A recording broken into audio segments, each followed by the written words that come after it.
வரதட்சணை கொடுமையால் திருப்பூர் ரிதன்யா தற்கொலை செய்து கொண்ட அதிர்ச்சி அடங்குவதற்குள் சென்னையைச் சேர்ந்த இளம்பெண் மர்மமான முறையில் உயிரிழந்துள்ளதாக பெற்றோர் குற்றம் சாட்டியுள்ளனர். என்ன நடந்தது சென்னை கவிதாவுக்கு என்பதை பார்க்கலாம்.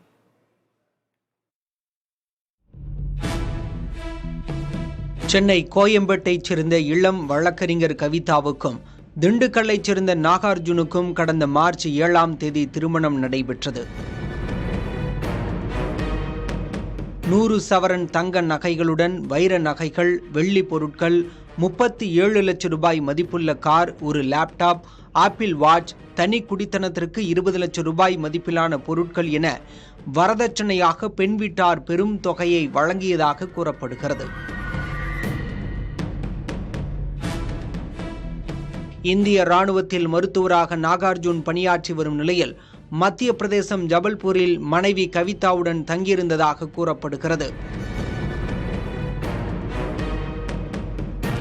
திருமணமாகி சில மாதங்களே ஆன நிலையில் ஜூன் 10ஆம் தேதி நள்ளிரவு கவிதாவுக்கு மாரடைப்பு ஏற்பட்டதாகவும் உயிருக்கு போராடுவதாகவும் நாகார்ஜுனின் தந்தை கவிதாவின் பெற்றோருக்கு தகவல் அளித்துள்ளார். ஜபல்பூர் ராணுவ மருத்துவமனைக்கு சென்றபோது கவிதா ஏற்கனவே உயிரிழந்திருந்தது தெரிய வந்துள்ளது. பெற்றோரை கேட்காமலேயே கவிதாவின் உடலை சென்னைக்கு கொண்டு செல்ல மாப்பிள்ளை வீட்டார் ஏற்பாடு செய்ததாக கூறப்படுகிறது.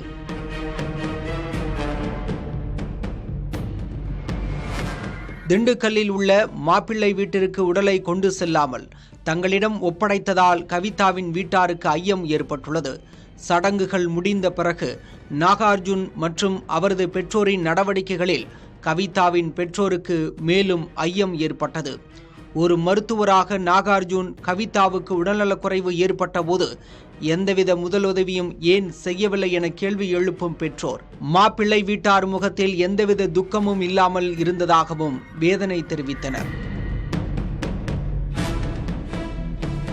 இதனிடையே வேறொரு பெண்ணுடன் நாகார்ஜுனுக்கு நிச்சயதார்த்தம் நடைபெற்றதாகவும் பெற்றோர் புகார் கூறியுள்ளனர். இது தொடர்பாக கவிதாவின் தந்தை தட்சணாமூர்த்தி ஜபல்பூர் மற்றும் சென்னை காவல் நிலையங்களில் புகார் அளித்துள்ளார். மகளின் மரணத்திற்கான காரணத்தை கண்டறிந்து நடவடிக்கை எடுக்க வேண்டும் எனவும் புகாரில் தெரிவித்துள்ளார்.